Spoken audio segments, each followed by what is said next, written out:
Bismillahirrahmanirrahim. Assalamualaikum warahmatullahi wabarakatuh. Waalaikumsalam warahmatullahi wabarakatuh. Selamat pagi anak-anak. Pagi, Pak. Bagaimana kabarnya semua hari ini? Baik. Lapar, Pak. Kita masih lapar, Pak itu dong ya. Siapa ketua kelasnya di sini? Ya.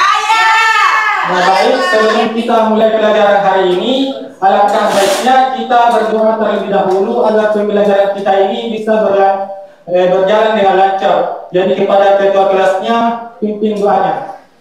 Baik, sebelum kita belajar, mari kita berdoa terlebih dahulu. Berdoa dimulai.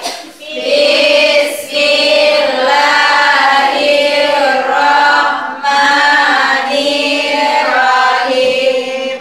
Rabbi zidni ilman warzuqni fahman. Amin. Nah, baik. Untuk selanjutnya, kita perbaiki dulu cara kita duduk. Nah, kemudian dengarkan nama baik. Saya akan absen terlebih dahulu. Yang pertama, mulai hari. Hadir, Pak. Andi Aulia Nuraini. Yang mana? Hadir, Pak. Hadir. Yang ketiga, Fitriat Timurtika. Hadir, Pak. Nur Hidayanti. Hadir, Pak. Sri Suci Wulandari. Hadir, Pak. Fitri Ramadhani. Hadir, Pak. Sulistiawati. Hadir, Pak. Nur Hanisa. Hadir, Pak. Mutia. Hadir, Pak. Nur Jana. Hadir, Pak. Zawa Arimi Hamzah. Hadir, Pak. Nur Aziza. Hadir, Pak. Nur Aziza Basir. Hadir, Pak. Novita Sari. Hadir, Pak. Sang Sinar. Hadir, Pak. Siti Asmawati. Tidak bisa dari semua.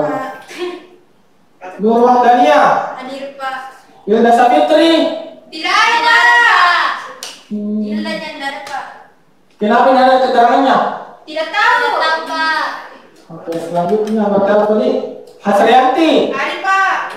Nur Aini Gunawan. Hadir, Pak. Nah, berarti hari ini satu orang saja yang sudah hadir nih. Iya, Pak. Ada keterangannya. Nah, baik. Jadi pada kesempatan ini kita akan belajar mata pelajaran bahasa daerah. Nah, siapa yang tahu di sini apa itu bahasa daerah?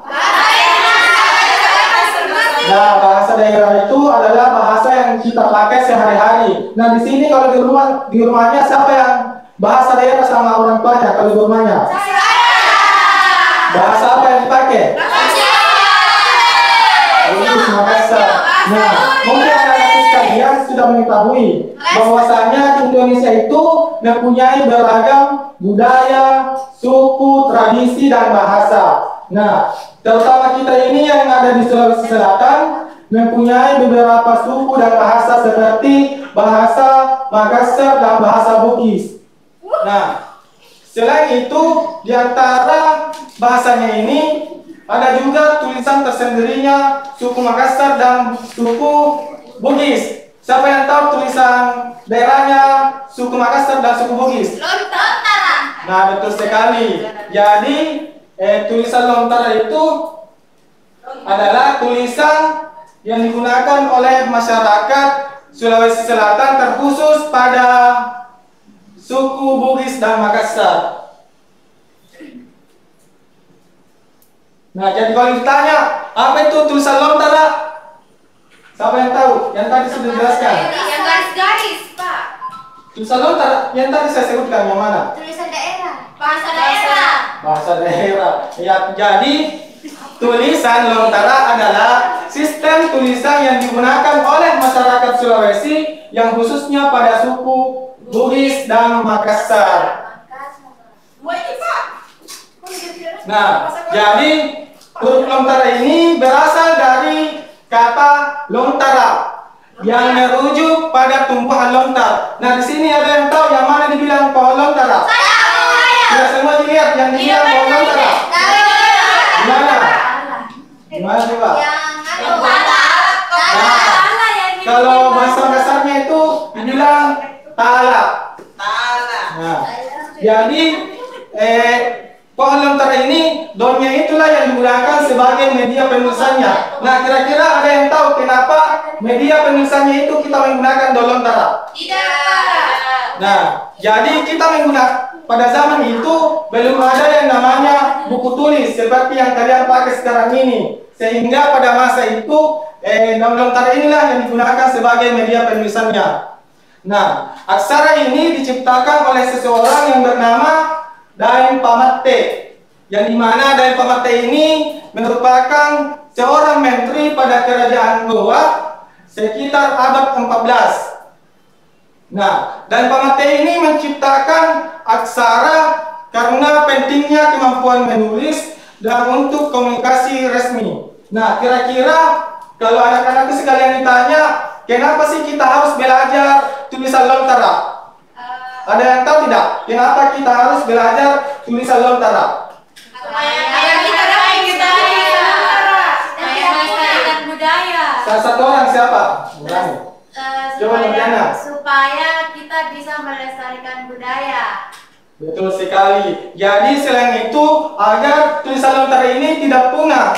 Karena misalnya kita seorang tinggal di Makassar kemudian tidak tahu dengan tulisannya sendiri, maka kita akan malu kalau nanti ditanya sama orang luar.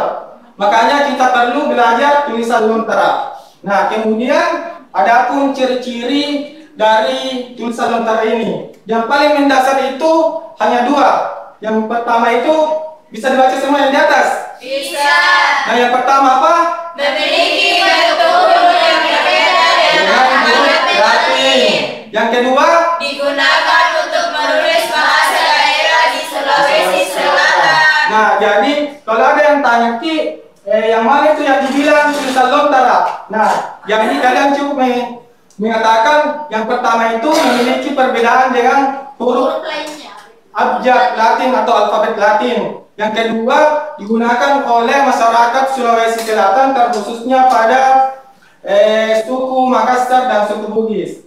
Nah, adapun contoh gambar yang dimaksud dengan huruf lontara. Nah, ini adalah bentuk-bentuk huruf lontara. Dilihat semua yang di atas. Nah, jadi kalau gambar seperti ini disebut huruf K. Yang ini G. Yang ini N. Kemudian huruf ini A, Ba, Ma, Ta, Da, Na, Ca, Ja, Nya. Kemudian Ya, Ra, La. Kemudian Sa, A, Ha. Nah, mohon maaf anak-anak sekalian, jadi ada satu huruf yang saya lupa di situ berikan, yaitu huruf Wa. Nah, jadi di antara huruf ini jika mempunyai titik di atas sebelah kiri maka itu menjadi I. Contohnya seperti huruf K. Misalnya huruf K ini ada titik di atas sebelah kiri maka itu menjadi Ki, bukan lagi K. Kemudian kalau ada titik di sebelah bawah kanan itu jadi U. Nah, misalnya K ini kemudian ada titiknya di bawah sehingga dibaca Ku. Kemudian kalau ada huruf L terbalik kemudian menghadap ke atas itu menjadi E. Contohnya pada huruf K kalau ditambahi huruf L terbalik menghadap ke atas maka dibaca Ke. Kemudian kalau huruf L terbalik kemudian menghadap ke bawah maka itu dibaca Ko. Nah, jadi untuk penulisannya itu seperti ini. Misalnya K, kemudian ada titik di atas di sini, ini dibaca Ki. Kalau K, kemudian ada titik di bawah sebelah kanan, dibaca Ku. Kaku. Kaku. Kemudian kalau huruf K, kemudian di depannya ada huruf L terbalik menghadap ke atas, dibaca Ke. Kalau huruf K, kemudian ada tanda huruf L terbalik menghadap ke bawah, dibaca Ko. Nah, kurang lebih seperti itu untuk penulisan huruf lontara. Nah, selanjutnya di sini saya akan memperlihatkan contoh. Nah, di sini ada yang tahu nih gambar apa? Kursi. Apa bahasa Makassarnya kursi? Nah, jadi untuk penulisan tulisan lontara itu kita lihat misalnya kursi. Bahasa Makassarnya apa tadi?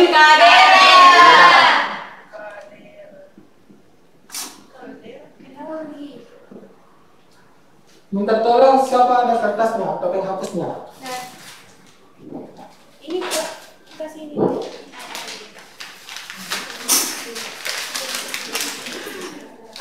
Mengerti sama ini mengenai penulisan lontara dan cara bacanya? Mengerti nih? Jadi saya harus milih. Iya, Pak.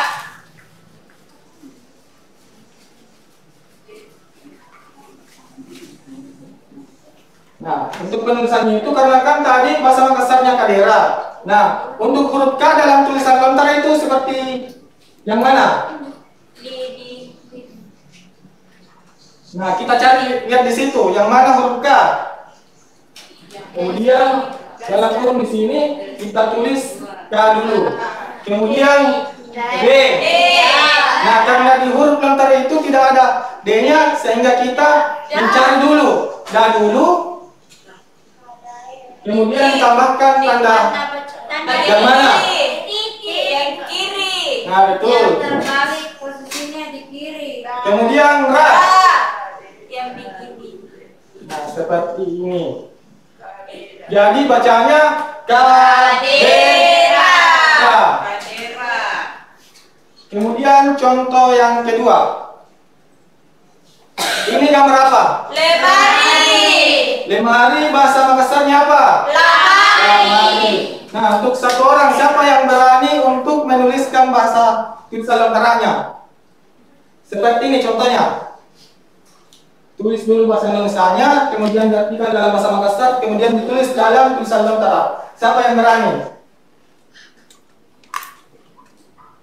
Tunjuk Pak. Tunjukin saja.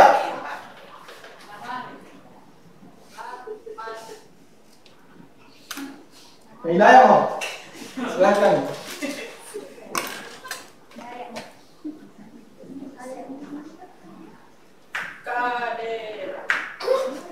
Nah, contoh penulisannya bisa dilihat di sini.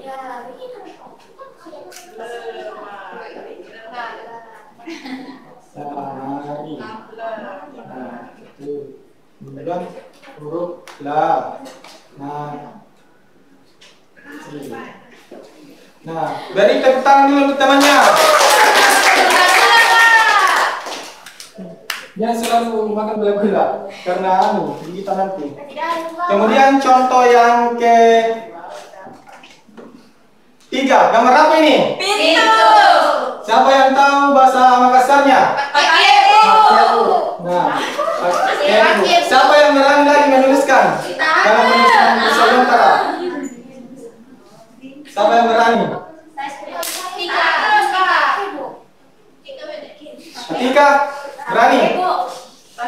Silakan. Pakebu.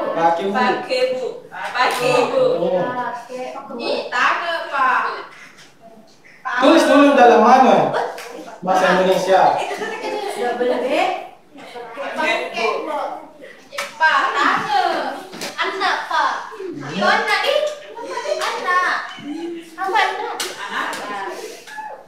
Pakebu. Iya. Ada di atas. Huruf P dulu. Bagaimana huruf P? Nah, kemudian K. Huruf K baru tambah Bu. Ba dulu, kemudian ditambahi huruf titik di bawah. Nah, betul sekali. Tepuk tangan lagi untuk temannya. Nah, jadi bagaimana dengan contoh yang tadi? Apakah dari anak-anak sekalian sudah mengerti dalam penulisan tulisan lontara? Iya, Ibu ribut. Siapa yang ribut? diam dulu. Kayaknya kurang semangat nih. Kalau begitu berdiri dulu. Kita lakukan tepuk semangat. Berdiri dulu. Berdiri semua. Mami juga mami istirahat. Nah, baik. Jadi kalau Bapak bilang tepuk semangat, ditahu semua jatuhnya. Jadi begini, kalau Bapak bilang tepuk semangat, semangat, semangat. Nah, ditahu semua nih. Kita mulai ya. Tepuk semangat, semangat, semangat. Sekali lagi. Pak tidak berdiri. Berdiri dulu. Siapa yang tidak berdiri? Berdiri. Kita ulang. Tepuk semangat, semangat, semangat. Terima kasih. Nah, ini balik. Nah, jadi karena berhubung waktu menunjukkan sudah mau istirahat, jadi saya kasih tugas rumah saja. Karena waktu juga menunjukkan jam istirahat.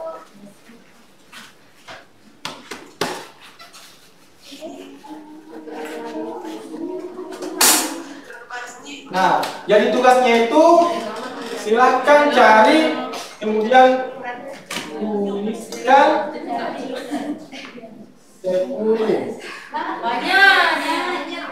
nama buah Tahu kita sama besar, Pak. dalam Bahasa daerah. bahasa kasar. Dan dituliskan.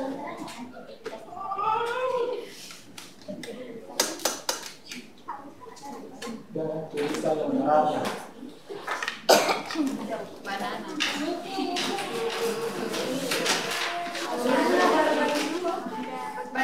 Nah, untuk tugasnya ini kita nih. Dan kayak tadi contohnya. Nah, saya kasih contoh satu ya.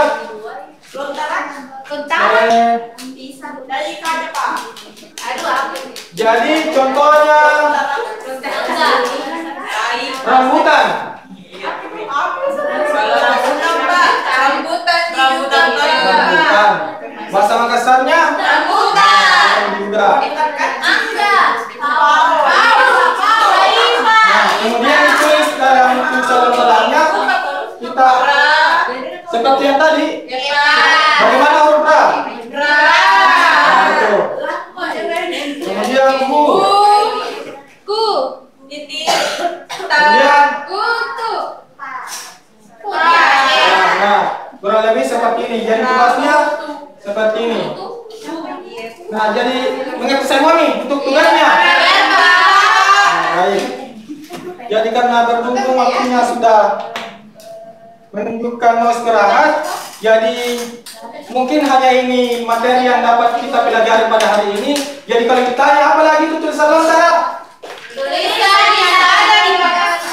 Nah, jadi tulisan lontar adalah sistem tulisan yang digunakan oleh masyarakat Sulawesi Selatan, terkhususnya pada suku Bugis dan Makassar. Kalau ciri-cirinya yang mana itu? Tulisan lontar yang tadi. Nah, yang kedua Digunakan di selatan seperti digunakan. Bugis. Kemudian bentuk huruf lontar ini ada berapa jumlahnya? Banyak. Nah, jumlahnya itu ada 19, betul. Nah, baik. Jadi mungkin hanya ini rangkaian pelajaran pada hari ini. Kita akhiri dengan bersama-sama melapaskan hamdalah. Akhir kata dari saya, billahi fi sabilil haq, fastabiqul khairat. Wassalamualaikum warahmatullahi wabarakatuh.